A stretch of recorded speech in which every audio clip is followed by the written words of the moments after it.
இன்று நாம் பார்க்க போவது ஆலு போண்டா. அதற்கு உருளைக்கிழங்கை வேக வைத்து தோலுரித்து மசித்து வைத்து கொள்ள வேண்டும்.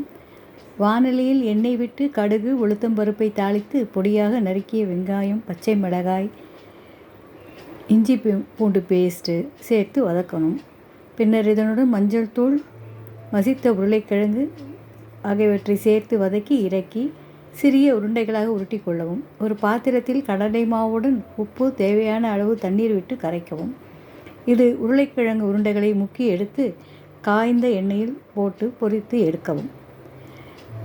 இதற்கு தேவையான பொருட்களின் அளவுகளை கீழே டிஸ்கிரிப்ஷனில் கொடுத்திருக்கிறேன். அதற்கேற்றவாறு நீங்கள் எடுத்து வைத்துக் கொள்ளுங்கள்.